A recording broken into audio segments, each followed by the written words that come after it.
रमता राम जपो रे प्राणी, अब तो सुन ले राम कहानी।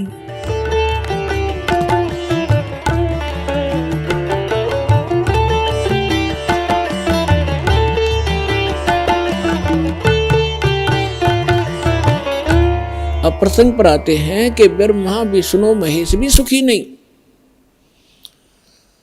अब उधर से जब भगवान शंकर को पता लगा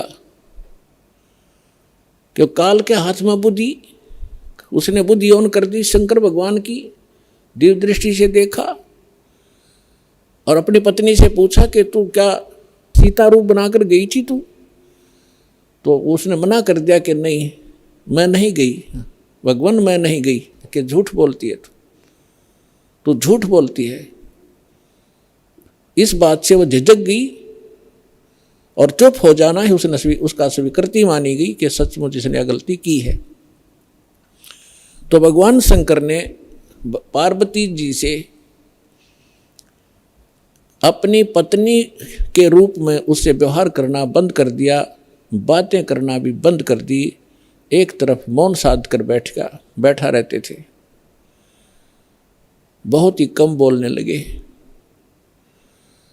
और कहने लगा कि मैंने आपको एक वफादार माना था, आपके ऊपर मैं वो विश्वास करता था कि मेरी धर्मपत्नी कभी मेरे को डिसीव नहीं करेगी, धोखा नहीं दे सकती।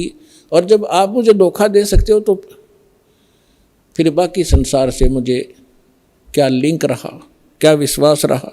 और साफ कह दिया कि तू मेरी माँ का रूप धारण कर चुकी है, मेरी पत्नी रूप में नहीं स्वीकार्य हो सकती। जैसे श्री ब्रह्मा जी सबसे बड़े, विष्णु जी सेकंड नंबर के, शंकर भगवान तीसरे नंबर के, तो बड़े भाई की पत्नी माँ के तुल्य मानी जाती है। तो उसने कहा भगवान शंकर ने कि आपने मेरे बड़े भाई की पत्नी विष्णु की पत्नी का रूप बना लिया सीता, इसलिए आप आज के बाद मेरी पत्नी नहीं माँ के तुल्य हो। अब वो समझ गई कि इन्होंने जो फैसला ले लिया अटल होता है। 10 दिन 20 दिन महीना 6 महीने वर्ष इंतजार की, लेकिन रिजल्ट निल रहा। भगवान शंकर ने उनसे कोई बात नहीं की, हमेशा क्षुब्ध रहते थे। तो पार्वती, अब माँ, लड़की को क्या होता है जब ससुराल के अंदर दुख होता है तो अपने पीहर को जाने की सोचती है, उसका तीसरा विकल्प नहीं होता। तो पार्वती ने सोचा कुछ दिन अपने घर चली जाती हूँ, इनका दिमाग ठीक हो जाएगा। ये सोचकर पार्वती अपने पिता दक्ष के घर पर आ गई और राजा दक्ष ने उस समय एक यज्ञ कर रखा था और एक नियम है ब्राह्मणों ने बना रखा था, ऋषियों ने, कि जब भी कोई यज्ञ करे तो अपनी सभी बेटियों को, संबंधियों को और उनके पतियों को, दामादों को आमंत्रित किया जाए और प्रतिदिन उनको आदर के साथ उनको प्रतिदिन दक्षिणा दी जाए जैसे ब्राह्मणों को देते हैं। तो ऐसा नियम था कि जितनी भी राजा दक्ष की अन्य बेटियां थी वो सभी आमंत्रित थी और उनके पति यानी दामाद भी आमंत्रित थे। सबके आसन उचित स्थान पर सबको बैठा रखा था। जितने समय तक यज्ञ का और सत्संग का प्रयोजन चलता था, 2-4 घंटे 10 घंटे, तो उस समय सभी अपने अपने आसन पर विराजमान रहते थे।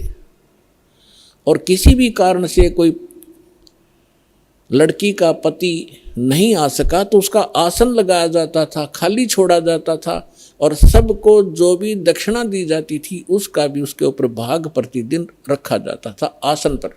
तो जो ही पार्वती जी उस अपने घर पे पहुंची, पता चला कि पिताजी ने यज्ञ कर रखा है और ये यज्ञ 2-3 दिन से चल रहा है।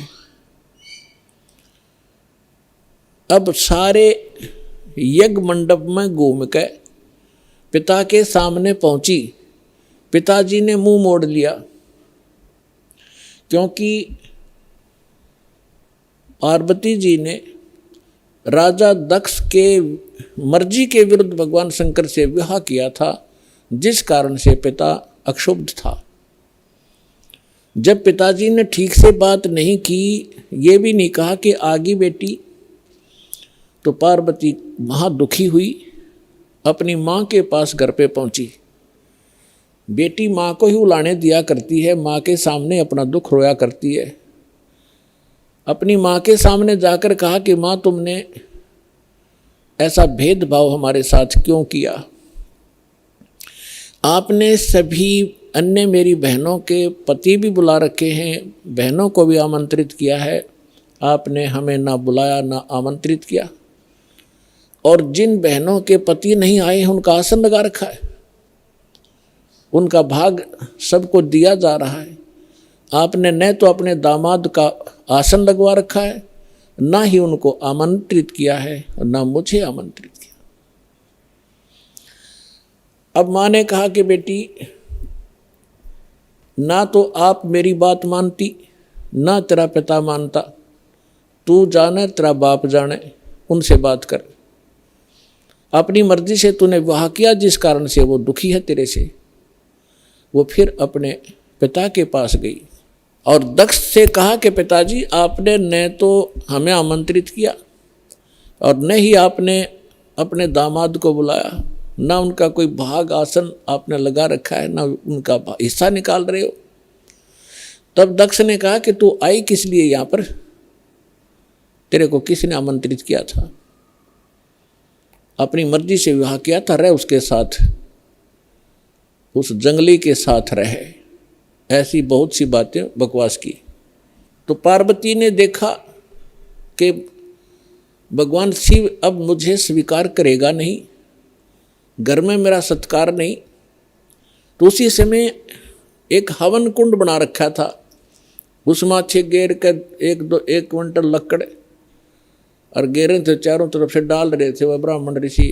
घी पूरा बकड़ बड़ा था, पूरी लो लकड़े थी उसमें। तो पार्वती जी यानी दक्ष की बेटी उस हवन कुंड में छलांग लगाएगी, आत्मदाह कर लिया। यज्ञ खंड हुआ, जल्दी से उस लड़की को निकाला गया। तब तक उसका मांस जल चुका था, मर चुकी थी, अस्थि शेष रह गई थी, हार्ड शेष थी। लंबी कथा है, हम जिस उद्देश्य से ये कथा सुना रहे हैं उसी को लेंगे। भगवान शंकर को पता चला, अपने सभी अनुचरों को साथ लेकर वहाँ पहुँचे। उससे पहले उन्होंने भैरव को भेजा, उसने आकर के वहाँ, बहुत सी लंबी कहानी है। भगवान विष्णु भी विद्वान थे उस यज्ञ में, भगवान ब्रह्मा जी भी विद्वान थे। जब उनको पता चला कि भगवान शंकर अपनी सेना के साथ आ रहे हैं, तो ब्रह्मा जी तो पहले भाग गए, विष्णु जी भागने लगे। तब शंकर दक्ष ने कहा कि भगवान, मैंने आपकी ही सुरक्षा में ये यज्ञ किया था, आप भी मुझे आपत्ति में छोड़ कर जा रहे हो। तो भगवान विष्णु फिर रुक गए थे, उन्होंने लड़ाई की। लड़ाई में फिर वो काफ़ी परास्त हुए, शतब्द हो गए, फिर भाग गए वह वहाँ से छोड़कर। ये पुराण में वर्णन है, शिव पुराण में। कहने का भाव ये है कि भगवान शिव ने आकर के राजा दक्ष की गर्दन काट दी। अन्य के कहने से फिर उनको दोबारा जीवित किया गया, जैसे कोई बकरा लाकर उसके मुख पर लगा दिए। प्राण की कथा आपने खूब सुन रखी। हम इस विषय पर आएंगे अपनात्मा। जैसे यहाँ फिर एक शंका उत्पन्न हो जाएगी आपको कि भगवान शिव ने राजा दक्ष को जीवित कर दिया और बकरे की गर्दन लगा दी, तो भगवान शंकर में भी तो शक्ति है। पुण्यात्माओं, जैसे धर्मदास जी ने एक बार आदरणीय धर्मदास साहिब जी ने भगवान कबीर परमेश्वर जी से यही प्रश्न किया था कि हे परमात्मा, आप कह रहे हो कि राम और श्री कृष्ण ये समर्थ भगवान नहीं है, यानी विष्णु और शंकर और ब्रह्मा जी।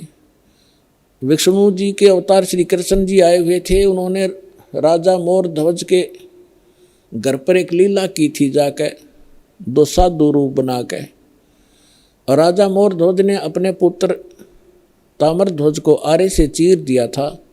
भगवान श्री कृष्ण जी ने उसको जीवित कर दिया था। आप ये कह रहे हो कि ये सक्षम नहीं है, ये बात मेरे गले उतरती नहीं। तब तो परमात्मा ने उदाहरण दिया था कि पुत्र बात सुन, यहाँ तो मोर ध्वज के पुत्र ताम्र ध्वज को श्री कृष्ण जी ने जीवित कर दिया आरे से दो फाड़ कर होने के उपरांत, और उसका सगा भांजा सुभद्रा पुत्र अभिमन्यु महाभारत के युद्ध में मारा गया था। पांडवों का कुलनाश हो रहा था, हाहाकार मची थी। श्री कृष्ण रो रहा था, उसकी बहन रो रही थी, पांचों पांडव टक्कर मार रहे थे। उस समय अभिमन्यु को जीवित नहीं किया उसने। उस समय कहाँ गई थी उनकी वो सामर्थ्य?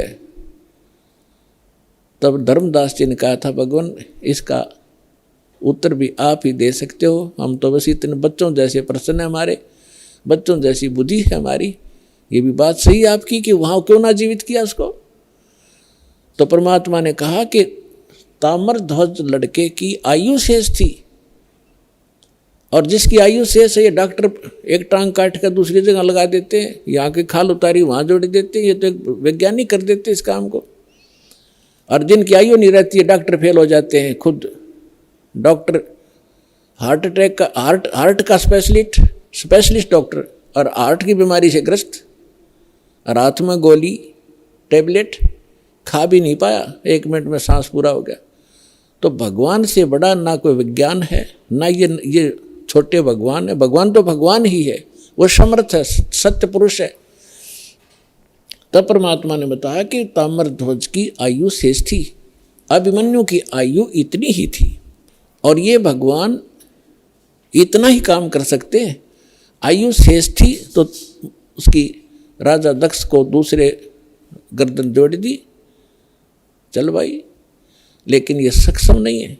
अब आगे देखना क्या होता है कि भगवान शंकर ने पार्वती जी की अस्थियां उठा ली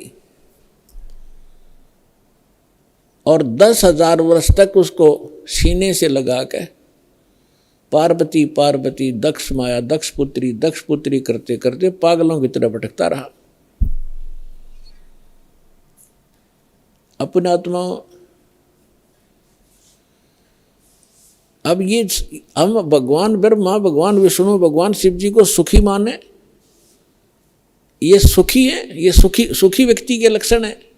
10,000 वर्ष तक पागलों की तरह खाना ना पीना ना, हाय पार्वती हाय दक्ष माया हाय दक्ष की पुत्री। तो हमारे पास ज्ञान का टोटा था, जिस कारण से हमने प्रत्येक को भगवान और समर्थ मान लिया। देखो ऐसा नहीं कह रहा दास, ना मेरे भगवान ने कहा कि ब्रह्मा विष्णु महेश बिल्कुल यूजलेस है। ये जितने सक्षम हैं, जितनी इनकी सामर्थ्य है उतना बताया है। जैसे एक स्टेट का प्रांत का मंत्री होता है और उस मंत्री को प्रांत के मंत्री को कोई प्रधानमंत्री मान रहा है तो वो भूल है उसकी। तो परमेश्वर ने और परमेश्वर से प्राप्त ज्ञान से इस दास ने ये इतनी भूल मिटाई है कि जिसको आप समर्थ शक्ति मान रहे थे, श्री ब्रह्मा श्री विष्णु श्री शिव जी दुर्गा आदि को, ये समर्थ नहीं है। ये केवल 21 ब्रह्मांड के अंदर एक ब्रह्मांड, 21 ब्रह्मांड इस काल के, इसमें 21 प्रांत समझ लो। एक प्रांत में ये एक विभाग के मंत्री हैं। रजोगुण विभाग के ब्रह्मा जी, सतोगुण विभाग के विष्णु जी, तमोगुण विभाग के शंकर जी, बस इतने मालिक हैं ये। और ये किसी के संस्कार को कम और अधिक नहीं कर सकते, वर्क डन ही देते हैं, अपना किया कर्म ही प्राप्त कराते हैं। समर्थ परमात्मा परम अक्षर ब्रह्म सत्य पुरुष कबीर साहिब जी, ये हमारे प्रारब्ध के अंदर यानी हमारी किस्मत में लिखी हुई हमारे पाप कर्मों का नाश करके और पाप कर्मों हमें सुखी कर देते हैं। हमारी मृत्यु होनी हो उसको टाल देते हैं। हमारा और भी कोई आपत्ति होनी है, कोई अक्षति होनी है, उसको भी वो जो पाप कर्म से होनी थी और पाप कर्म नाश हो गया, उस कर्म से ही तो हानि होनी थी, कर्म परमात्मा ने कैंसिल कर दिया तो सुख हुआ। तो ये केवल समर्थ परमात्मा ही कर सकते हैं।